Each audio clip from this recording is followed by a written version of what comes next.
Hey friends, welcome back. Thank you for joining me again tonight. Before we start, if you like this type of content, liking and subscribing really help keep this going.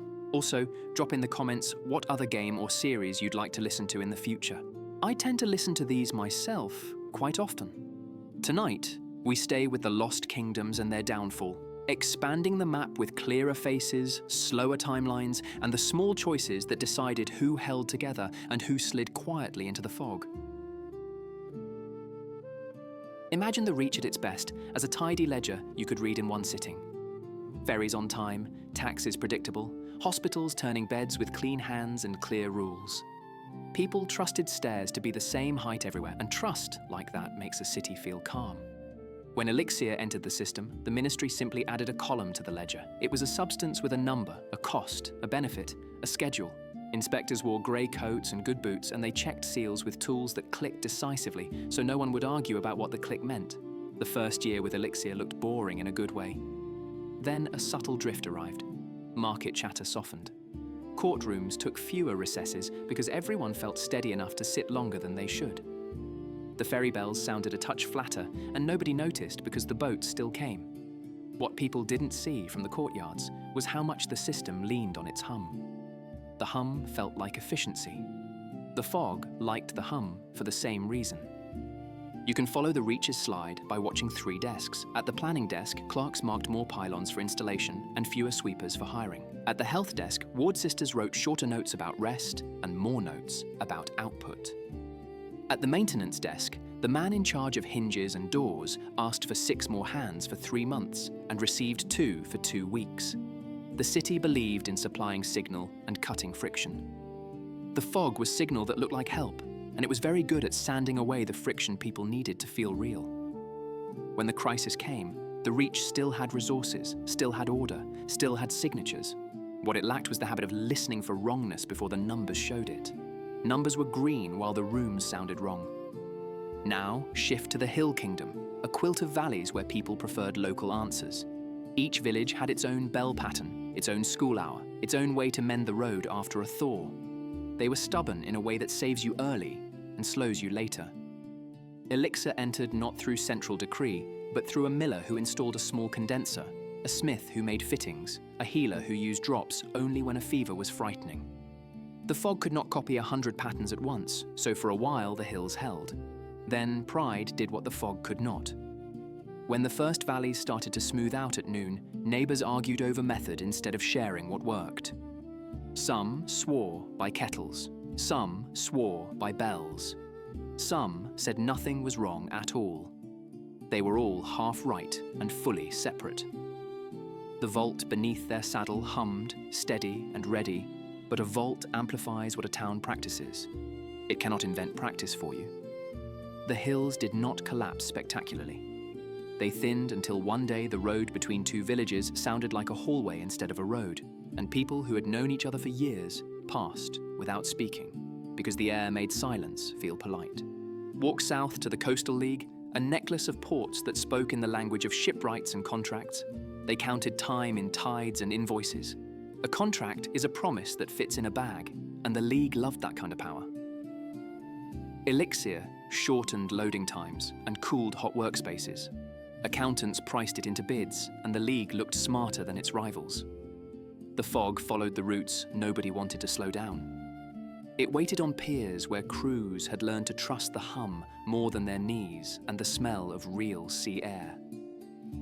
The League adjusted fees as delays rose. When the fog smoothed a whole harbour for 3 days straight, the League decided to spread risk by pushing departures through windows that used to be avoided.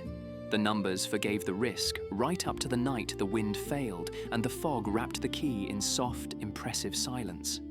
Nothing fell. Everyone paused. Pausing was enough. A line of ships missed their tide, then their convoy, then their insurance terms. The League did not sink. It starved gently on paper. Turn northeast to the green court among the tall trees, where leaders believed in symbols. They hated the idea that a city's grid could keep people safe. They thought safety should smell like sap and rain. When the fog began curling through groves, the court banned half the wells, closed the rest, and punished distillers whose vials glowed suspiciously. For a season, the air tasted clean, and court speeches felt righteous. Then the quiet spread to mills that needed noise, to kitchens that needed steam, to schools that needed laughter between lessons. The court could forbid a substance, but it could not decree participation. When the vault opened under their hill and a flameborn stepped into a room arranged for a ceremony, she asked them to open windows first, boil water second, and forgo applause altogether. The court learned late that you cannot perform your way out of a quiet that has learned to sit where you like to sit most. The palace story that people argue over happens in a city with a tower you can see from a day's walk away. Its leaders tried to be both reasonable and noble. They thought a balance of reports and rituals would keep them upright. Two styles shaped the last months. One counted, calibrated, tuned, trusted the grid. One talked with market mothers at dawn, listened at school doors at noon, knocked on hinges at dusk. They were not enemies, just impatient with each other. In meetings, counters won because numbers fit in minutes and seemed to settle arguments. In streets, listeners held out because a room tells the truth faster than a chart.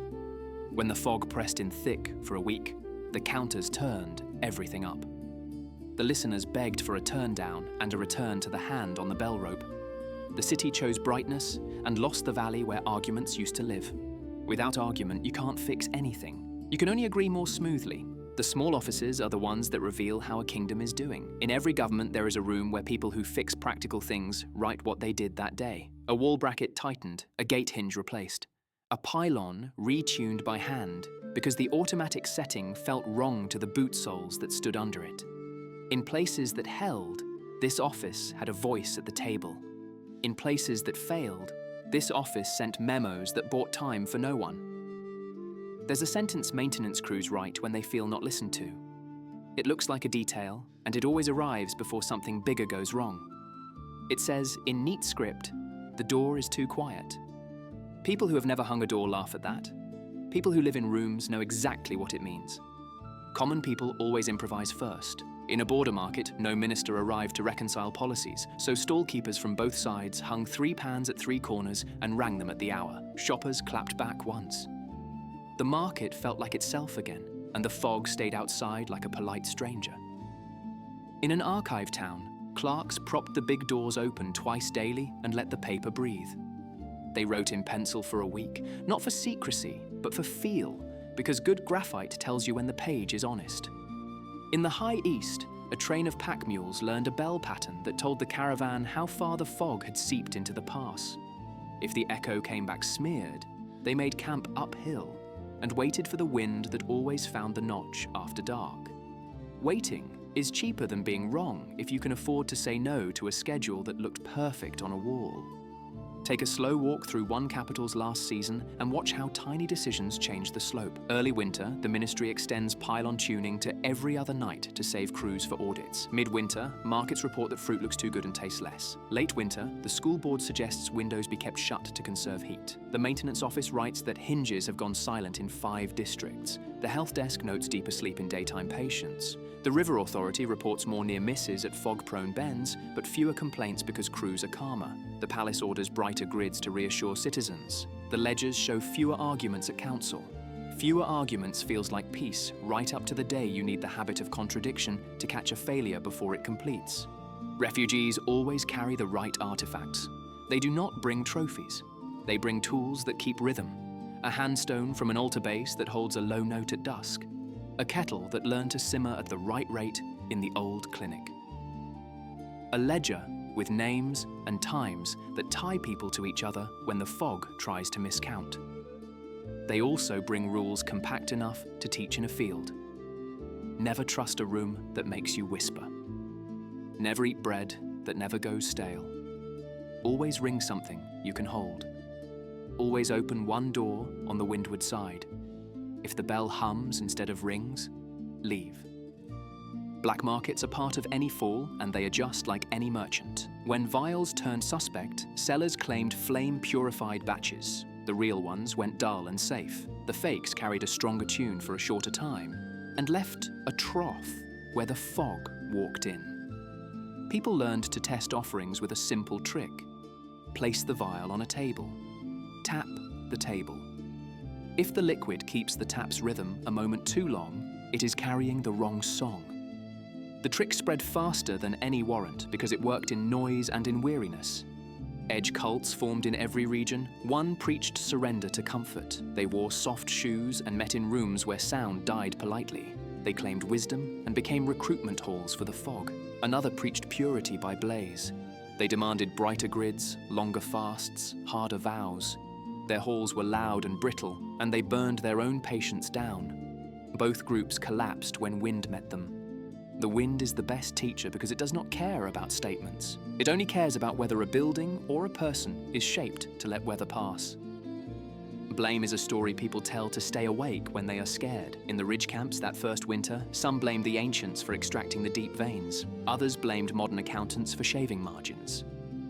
The useful conversations sounded different. They asked which habits make you feel the difference between a room that holds you and a room that wants to hold you down. The answers were always practical. Bells, bread, hinges, calendars, arguments that end with handshakes. These are not metaphors, they are tools. Picture a ridge corridor where towns stitched themselves together after borders failed. Market day rotates like a lantern moving down a line. Monday here, Wednesday there, Friday further along. Caravans time arrivals to meet the rotation and carry noise from one square to the next. Vaults under each town share the tone by hand rather than by grid. A thread runner moves the ledgers and leaves chalk marks on posts so the next keeper knows wind direction and pylon state. The fog tries to learn the pattern and cannot because the pattern includes human variation on purpose. One market starts 10 minutes late to avoid becoming predictable. Another starts 10 minutes early. The corridor lives because it changes shape slightly and often. Failures teach even more clearly when they're spoken without drama. In one saddle town, a new council approved a towering pylon to show strength. It drew more tone than the grid could spare. The clinic 2 valleys over lost its hum for 3 nights. Babies came early and tired. The fix was simple.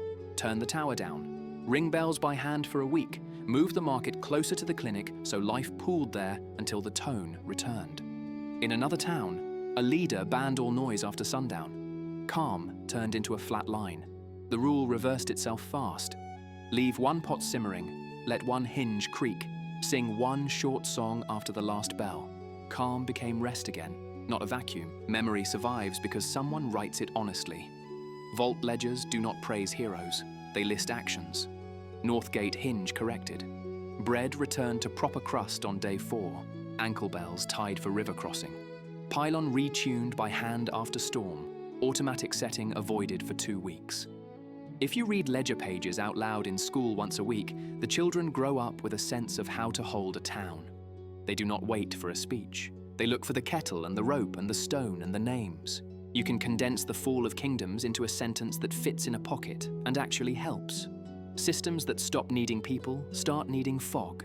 If your lights stay bright without someone checking the polls, if your markets feel organized without anyone ringing a start, if your laws feel righteous without clerks opening the big doors at noon, you have built a show, not a place.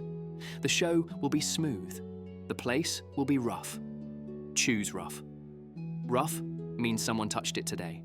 Let's sit with 5 more faces who kept valleys awake when palaces dimmed. There's the ferry chief who refused to board when the river felt like a hallway and stood on the dock ringing a handbell until the echo came back with texture. There's the junior nurse who moved cots away from the smoothest wall in her ward and found that patients woke clearer if they slept where floorboards talked a little. There's the street sweeper who set his route to cross 2 pylons after hand-tuning and recorded which alleys swallowed the bristle sound so a keeper could retune them later. There's the schoolchild whose class clapped a pattern that spread to the market, which spread to the caravan, which became the ridge signature for a whole season. There's the old archivist who wrote in the ledger that the paper prefers wind at noon, and his apprentice who believed him even when it was cold.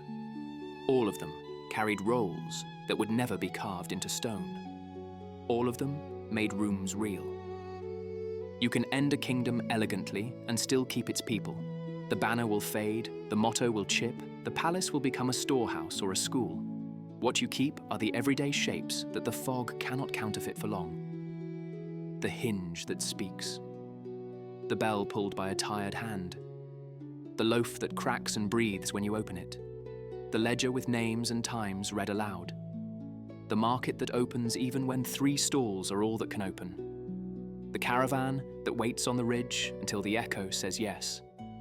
The vault that hums just enough and refuses celebrity. None of this is glamorous. All of it is strong. If you're drifting off, keep one last plain rule for the road. When your system feels so smooth that you could leave it alone and it would still seem to run, do one small thing by hand. Ring the bell, touch the stone, boil the water, oil the hinge, and let it speak a little. The kingdoms that forgot how to do that lost their shape. The towns that remembered hold their ground, not by winning a battle, but by refusing to stop participating in their own lives. Tomorrow, we'll follow what rose from those ruins. Corridors of trade and tone, the caravans that knit seasons together, and the ways people taught their children to keep a world awake without waiting for orders.